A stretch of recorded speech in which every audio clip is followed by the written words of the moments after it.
I've been looking at triads for guitar, and thought I would do a little video about doing triads on guitar, but I realized that you need to have a basis of some of the music fundamentals of scales and sharps and flats and what keys are and intervals and things.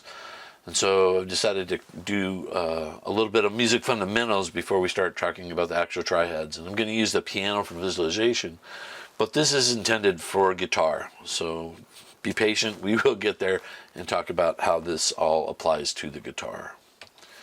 First of all, there are 12 notes in a music scale. We divided the music up into 12 notes. They're in the what's called the chromatic scale, and all the sharps and flats. And you can see this clearly on a piano keyboard where we have white keys and black keys, and there's 12 in each 12 keys in our scale. And then if we want to have more notes, what we basically are adding a duplicate of that scale above it in a second octave at twice the frequency, or if we're going below at half the frequency. And so we wind up with octaves, but repeating the same notes in the chromatic scale. Here we have a keyboard with 2 octaves as shown. And that's going to be enough for illustrating what we're talking about for our purposes, even though a piano has a little more than 7 octaves. We're talking about the guitar. And we need to have definition of what is a sharp and a flat. Well, a flat is just one note lower than the current note. So if we have the D key here and we go 1 note lower in our chromatic scale, that's a black note, and we call that D flat. If we start out at C and we go up 1 note in our chromatic scale, that's a black note, and we're going to call that C sharp. So notice that all of the black keys actually have 2 names, either sharp or flat, depending on your context. Notice also that the white keys, E, F, B, and C, also have 2 names. Although they're not commonly used, they are or can be considered flats and sharps, depending on the context of the scale being used. I'm not going to worry about that too much, but it is one of the fundamentals of music to understand that what a flat and a sharp is. Again, a flat is just 1 note lower than the current note, and a sharp is just 1 note higher than the current note. On the chromatic scale, there are some intervals, and an interval is nothing more than just how many keys are in between the various notes. So if we go from note 1 to note 2, that would be just an interval of 1, and that interval of 1 is known as a minor second. If we go 2 keys, that would be a major second.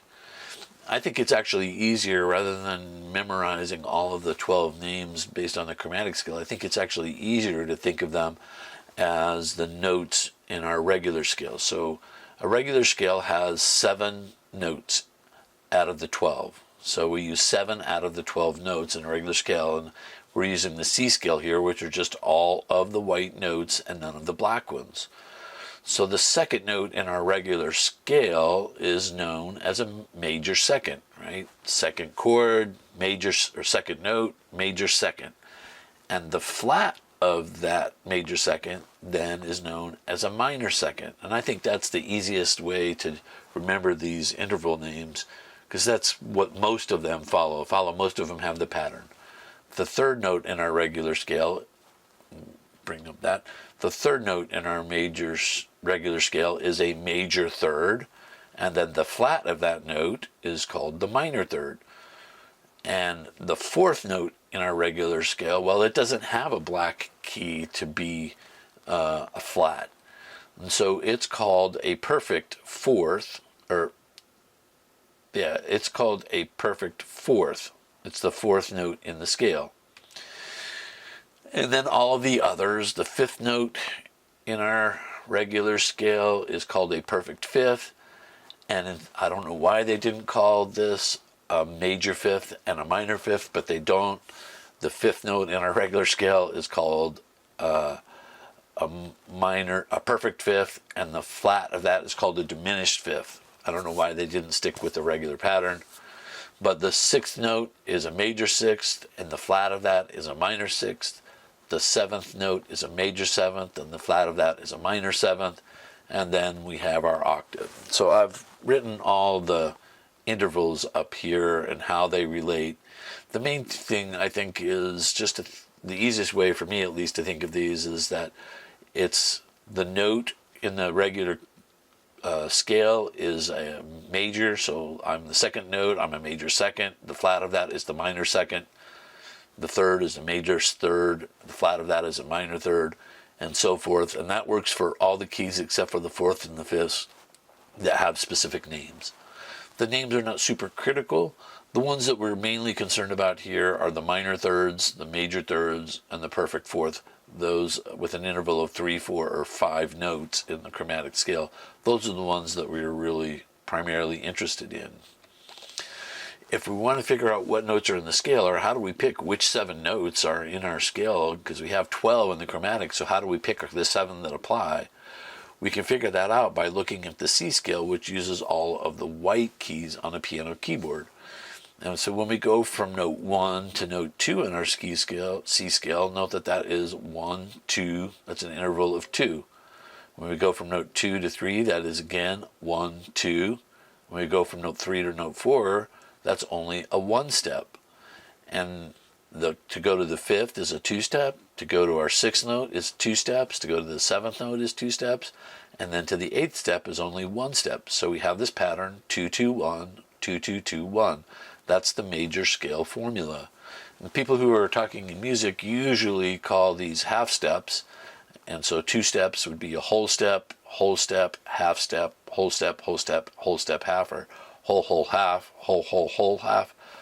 We're going to use the numbers 2, 2, 1, 2, 2, 2, 1. That are the intervals for the major scale formula, because those are going to be more how we want to talk about that when we get to the guitar. And we can figure out any major scale just by starting on any arbitrary note. For example, we can start on D and go 2 notes, and then 2 notes. Notice that that's actually a sharp key, a black key. 1 note, 2 notes, 2 notes, 2 notes. Notice that is a black key, D, C sharp, and then 1 note. So we can figure out any note. We can figure out the notes in any key by just starting on the note we want to start with of the key, and then using our pattern 2, 2, 1, 2, 2, 2, 1 to figure out what the major scale formula is and figure out what every note in that key is. Looking at it on the keyboard on the guitar, the chromatic notes are just every fret. So 1, 2, 3, 4, 5, 6, 7, 8, 9, 10, 11, 12, just every fret is 1 step between the note. So our normal scale that has 7 notes, again, we would use we start at 1, and then we go 2 notes to the next, or 2 frets to the next note, 2 frets to the next note, then 1, then 2, 2, 2, 1. And these are all the notes in our scale for the guitar. And because note 1, that would be an F, this would be our F major scale on the guitar on the E string, on the high E string. We're going to come back to that in a minute. So now let's look at the triad. And triads are just 3 notes that make up a chord. And the triad chords are formed by selecting every other note in the scale. So we go 1, 3, 5, 2, 4, 6, and so forth. So let's do this for all the notes in the C scale. If we go 1, 3, 5, which is C to E, there is an interval of 4. 1, 2, 3, 4 notes between C and E. 4 notes, remember the name of that interval is a major third. And from E to G, we have 1, 2, 3 notes. That 3-note interval is called a minor third. So we have a major third followed by a minor third. That makes a major chord triad. And the name of the root note is the name of the chord. So this is a C major chord that has a major third followed by a minor third. Let's go to the next key.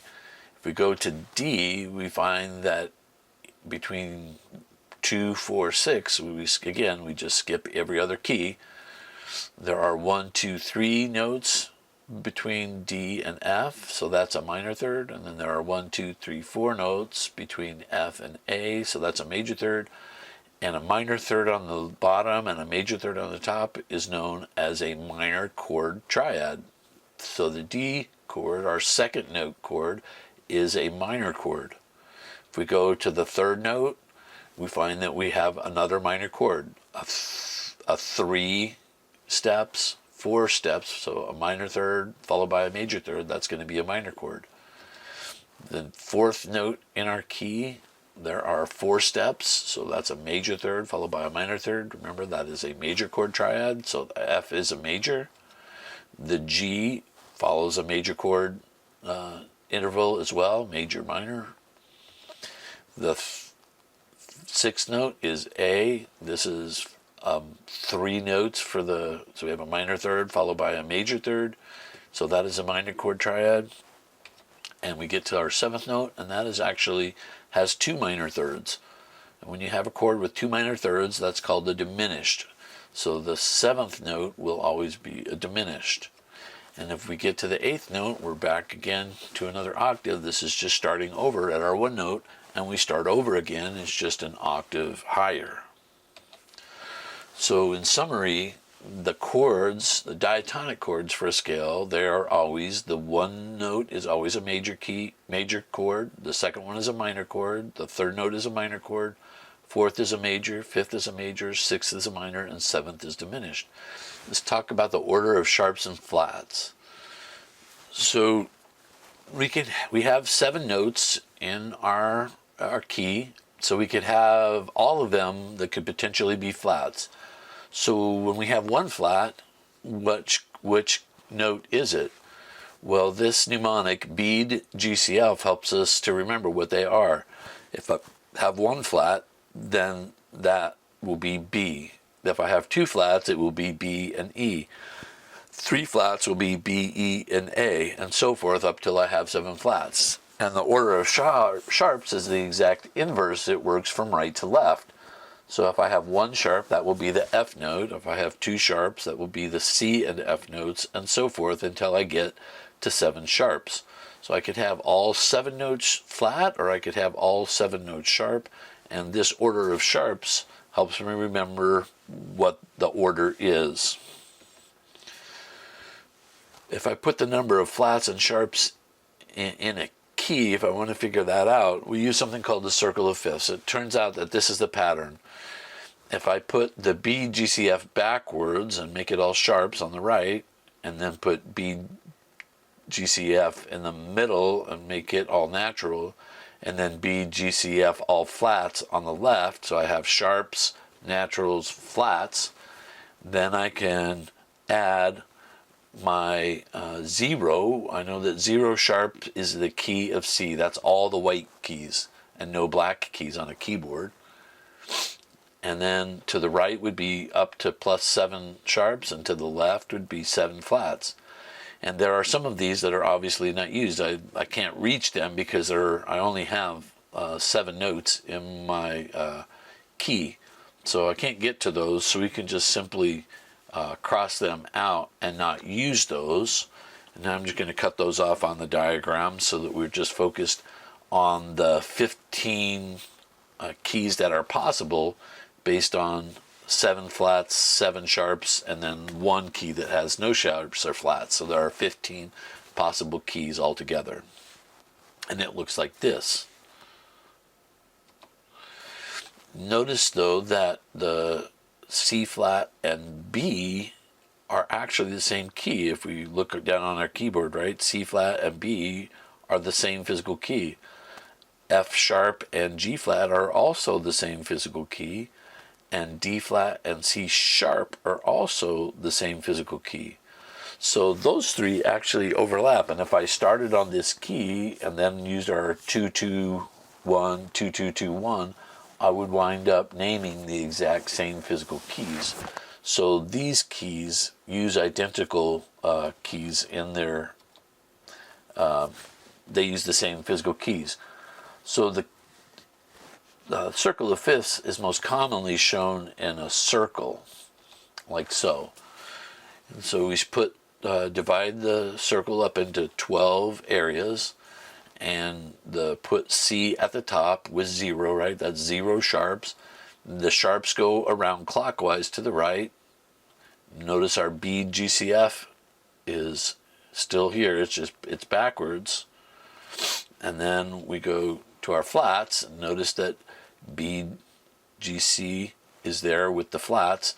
So the flats go around counterclockwise. 1, 2, 3, 4, 5, 6, 7 flats counterclockwise. And if we draw them all together, we wind up with a diagram like this, and it's known as the circle of fifths. And notice that the D flat and C flat, the ones that are duplicate, wind up in the same square. Same way for G flat and F flat, and C flat and B. Those shaded items use the same physical keys, and whether we call them flats or sharps is a matter of our perspective. We're not going to worry about that too much. The main thing is that the circle of fifths helps us to know how many sharps or flats there are in the particular key that we're playing in. So let's find the diatonic chords in any key. I do this in 3 steps. The first thing is just to pick a key that we want to know what the chords are, and we fill in this diagram here based on the note names. So if we start with G, then the next note is A, B, C, D, E, F, and then back around to G. So these are the notes in the key of G starting with G, and we just fill in the names and we don't worry about sharps or flats yet. Step 2 is to mark the minor and major and diminished chords. We know that whatever is the second chord is going to be a minor, whatever the third chord is going to be a minor, the sixth chord is going to be a minor, and the seventh is going to be a diminished. So we go ahead and fill those in. And minor is indicated by the lowercase m, and the diminished is by the lowercase dim. The next step is to look up the key on the circle of fifths to see how many sharps and flats are in that key. And then we use the order of sharps and flats to figure out actually which notes are sharps and flats. So let's go ahead and do that. So we're looking at the chords in the key of G. We look at our circle of fifths, and the key of G has 1 sharp. Excuse me. The key of G has 1 sharp. Okay, so we know we have 1 sharp, and if we have 1 sharp, the note that is sharp is F. So key of G has 1 note that's sharp, and that is F. So we come back here to our notes, and here is our F over here, so that F actually needs to be sharp, so it's F sharp diminished. So in the key of G, the 1 chord is G major, the 2 chord is A minor, the 3 chord is B minor, the 4th chord is C major, 5th chord is D major, the 6th chord is E minor, and the 7th is F sharp diminished. F sharp diminished, the diminished chords aren't used all that often in popular music, but it's important to understand that this is how all of the diatonic chords are laid out. Some common keys in the key of guitar are just the ones with 0 to 3 sharps and 1 flat. So the key of C, here's all the keys in the key of C, in the key of G, D, A, and F. You can use this as an example of how to do this. When I'm doing this, I figure out what key the music is in, and then I kind of write out this information using the steps that we just talked about. Or you can use this table if you'd like to do that as well.